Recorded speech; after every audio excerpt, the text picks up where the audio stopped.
morning. Get a good crowd this morning. Hopefully we're all back on that road of being healthy. So it looks good to see everybody this morning, all the smiling faces. I want you to bear with me on this lesson this morning. What I intend to do is teach a two-part lesson, one this morning and one next Sunday morning that goes together. And in doing this this way, this Sunday's lesson, this morning's lesson, hopefully will prepare us for the subject that I want to talk about next Sunday. Now, if I was going to put a title on this Sunday's lesson, it would be Rabbit Hole. Now, I think we all know what that means when we say rabbit hole.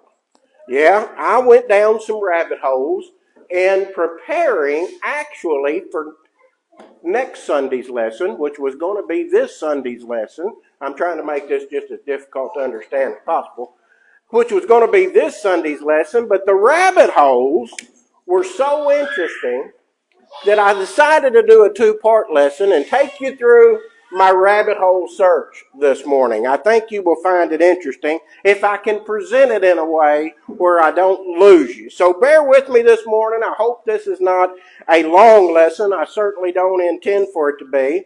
But this is what we're going to do. You know, in our world today, as I was going through deciding what I wanted to use, the subject matter for a lesson this morning, I couldn't help but think about the wider and wider gap there is between one idea of a common subject and another idea of a common subject, and how wide that gap is. It keeps growing, the distance between it. And what I mean is what one thinks to be true about a subject and what another thinks to be true about the same subject. You know, and it seems, this is where I was going with this thought, it seems that we use less and less of an ability that we should all have to make a clear decision on a common subject. Now, the subject that I want to explore is the ability that we should all be able to use our common sense. Common sense. Now, I don't know how many times when I was growing up that I would do something and I would feel Mom slap me on the back of the head and say, son, that don't even make good common sense. I'm sure you all got some of that treatment as you were growing up. And as an adult, I see people on television, people out here in the public that I think, that don't even make good common sense. We hear that all the time, don't we? We struggle with that problem. So, this morning, we're going to take kind of an unusual road to satisfy the importance of the point that I want to make in next week's lesson. Okay? Now, on a side note, you might say first rabbit hole, but it actually just on a side note here, I feel a responsibility along with the responsibility to worship and teach the gospel, God's word, in truth and in spirit, as the Bible teaches us to do, and to do so in the context of our modern world and the events and the technology of today. In other words, taking the gospel and making it relevant, something that we can understand. And sometimes some warnings come along with that. So with that said, here is what I did. I started off by looking up, as I often do, a simple definition of common sense. So I chose Wikipedia. And I put into Wikipedia that I wanted the definition of common sense. Now let me explain to you a little bit down the rabbit hole that I went. What is Wikipedia? Okay? Wikipedia is a free online encyclopedia that anyone can edit and contribute to. It's the largest multilingual encyclopedia in the world. This is their definition. And is consistently one of the most visited websites on the web. Modern technology, right? You can get a definition to a word, Wikipedia pops up. Now, creators feel that their definitions are the best definitions because they take into the account the ideas of so many people. Okay? So they feel that in the definition game, theirs is the best. Now, before I looked up common sense, I decided just to pick another topic, look it up for some comparison purposes. So I decided by using Wikipedia again to look up the word science. Okay? Definition of science. So I pulled it up, Wikipedia gave it to me, and it took 105 words for Wikipedia to define science.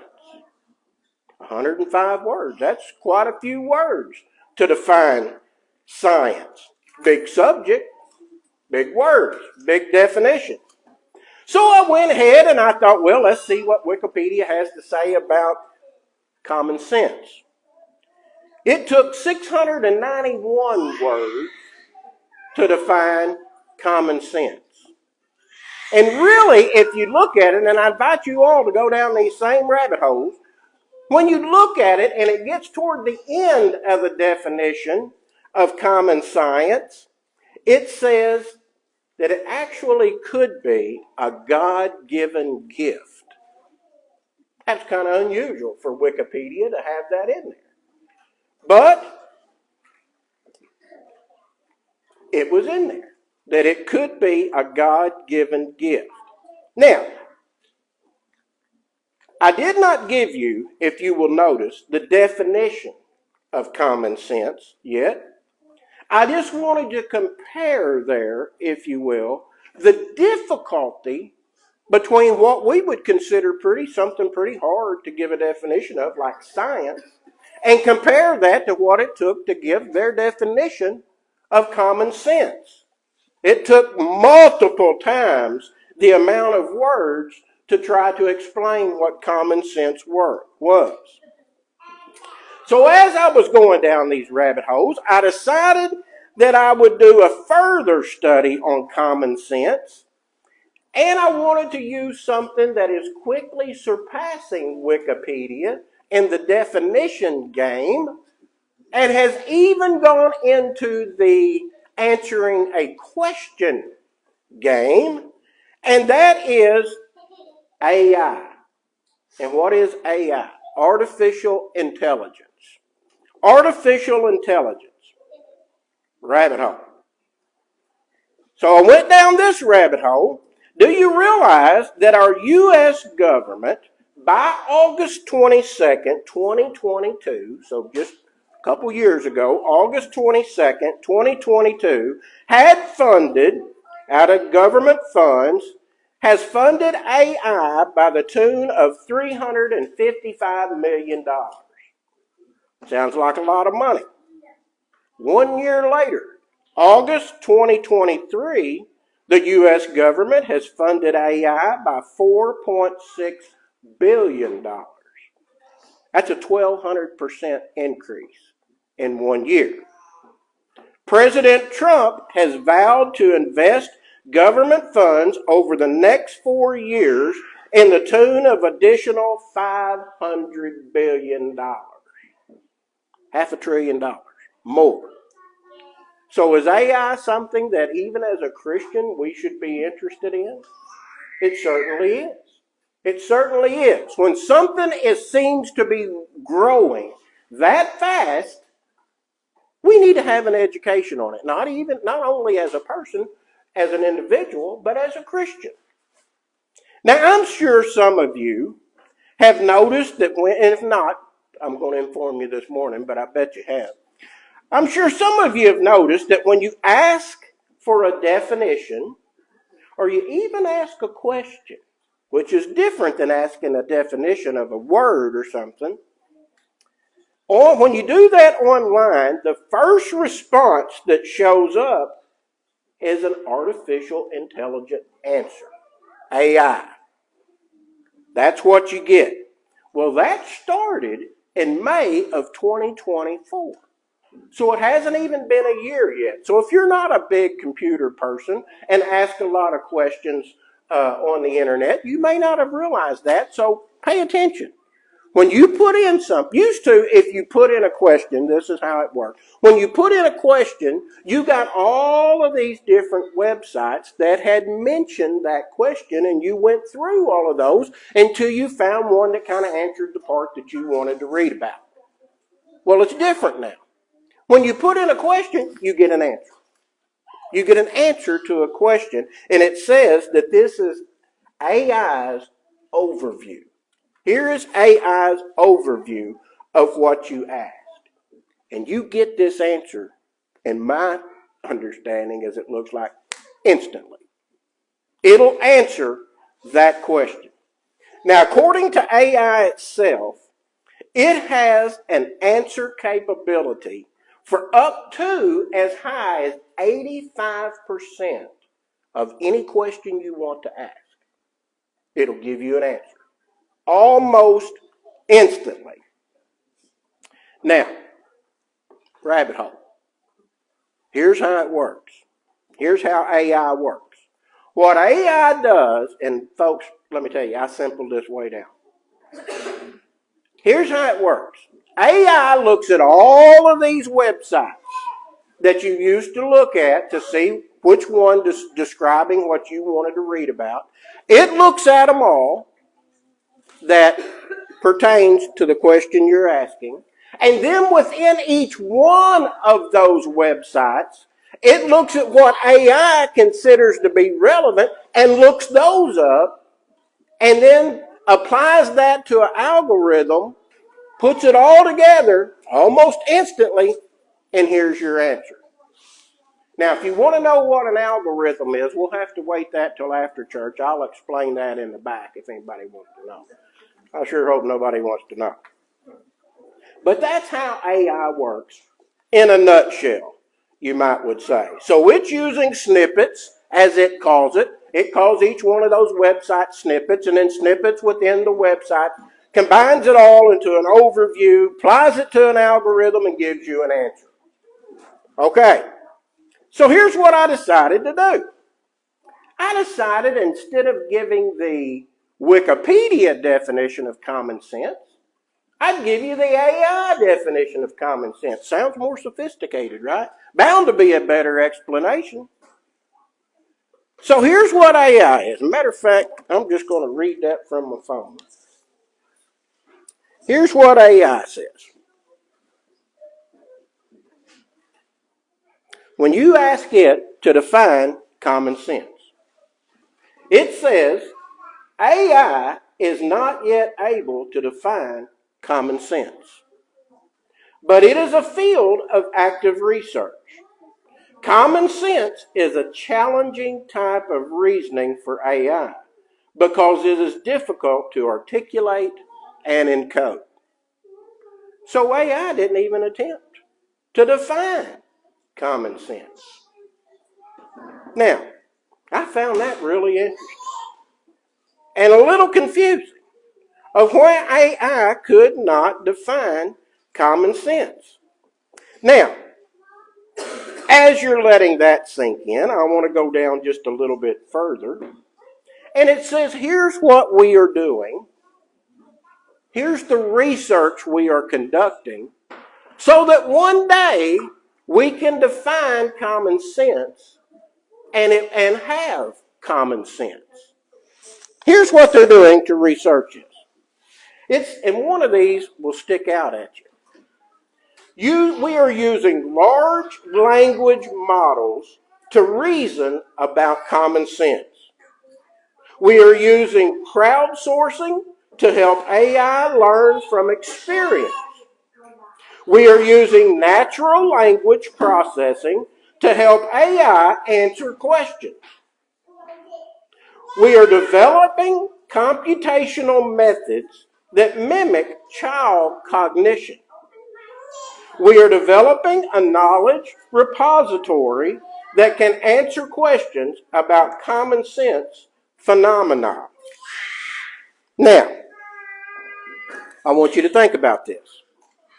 Where we are going, not only to get definitions of words that we might not understand exactly what they mean, but all of a sudden, at least since March, I believe it was, of last year, our biggest source online of answering your question cannot define common sense.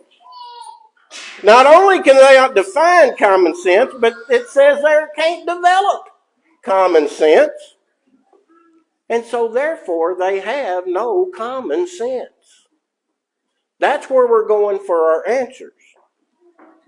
Now, in this process of people, these great minds, and I agree they have great minds, what they are looking for to do this research was these 5 things that I mentioned. Which one stuck out to you?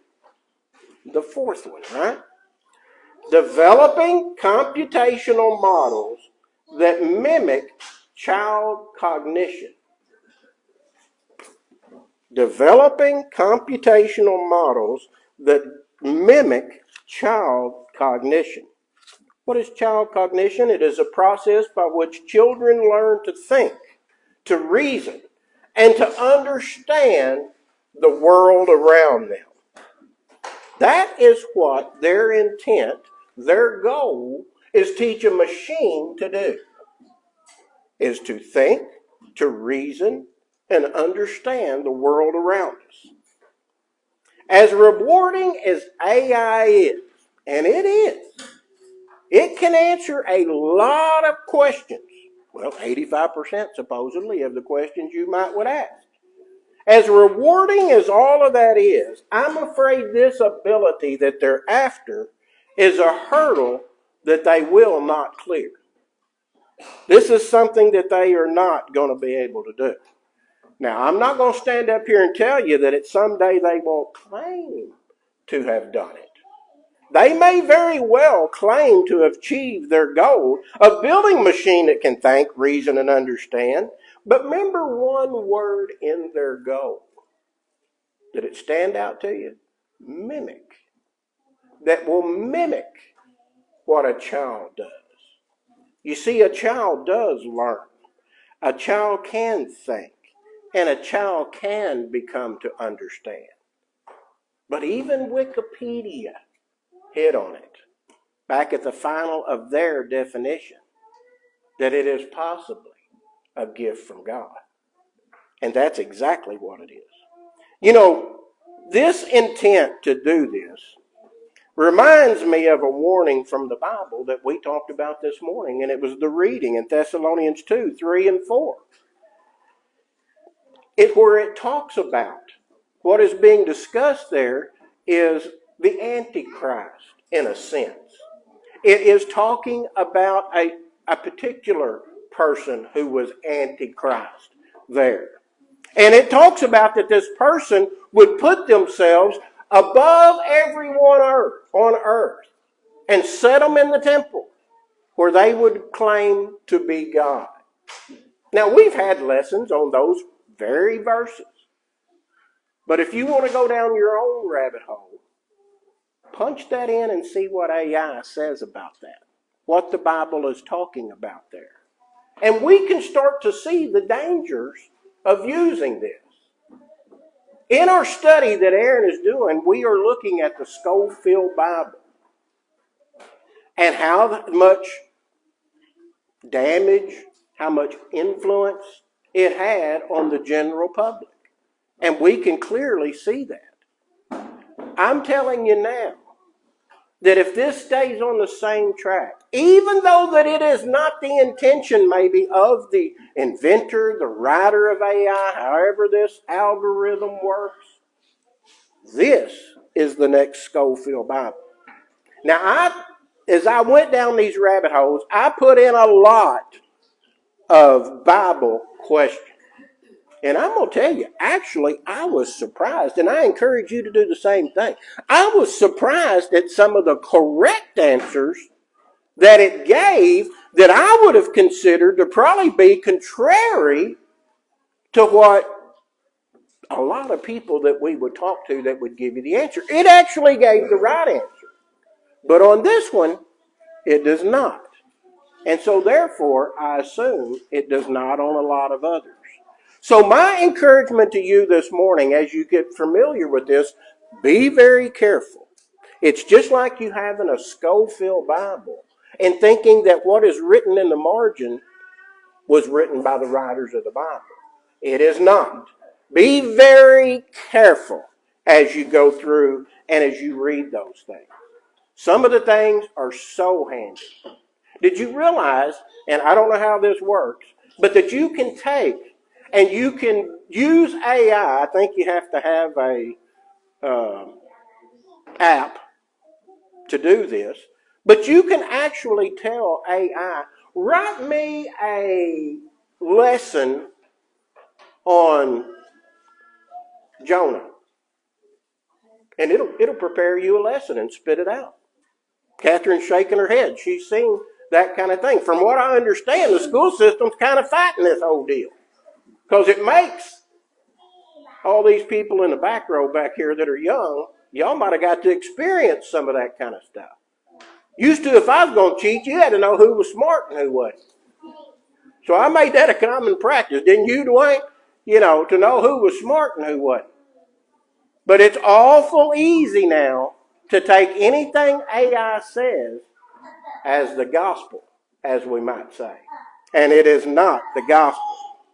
Now, I'm not claiming that the intent of the creator of this was putting himself above God, saying that they were someday our goal is to make a machine that can think, that can reason, and that can learn.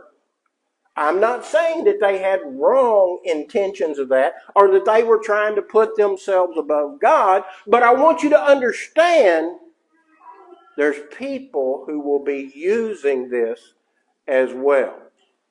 I don't know exactly what Scofield's intention was. If his intention was to just, all of this is my opinion, or since it was his opinion, to force it to you as the gospel. The way it is written and not noted that it is just his opinion, I would think it was the second. But anyway, we want to make that known, that it is not always the inventor who's the problem, it's the eventual user. Now, just a little over a year ago, a user of AI, somebody who was smarter than me, I didn't remember this. You all may remember this. But just a little over a year ago, a picture was posted on TikTok that was created using AI, artificial intelligence. And this picture depicted a building burning on the grounds of the Pentagon. It showed blazes coming out of the building, a huge plume of smoke with the Pentagon right there next to it. We can certainly all understand why that would be shocking, can't we? This creator of this picture, using AI, it appeared to be a report by the Bloomberg News titled Large Explosion Near the Pentagon Complex in Washington, D.C. Why is that important? I mean, surely we all would, research, have some ideas and make sure that's true, right? Well, although it only took a matter of minutes to debunk the photo, the Dow Jones fell 80 points. They were considered we were under attack. Fell 80 points. Now, it's a little questionable how you figure that, but one of the sources that I looked at figured out that that equated to $500 billion trading hands. That's concerning. That's concerning that a person using this AI technology can create such a picture that it looked real, and that's just a picture,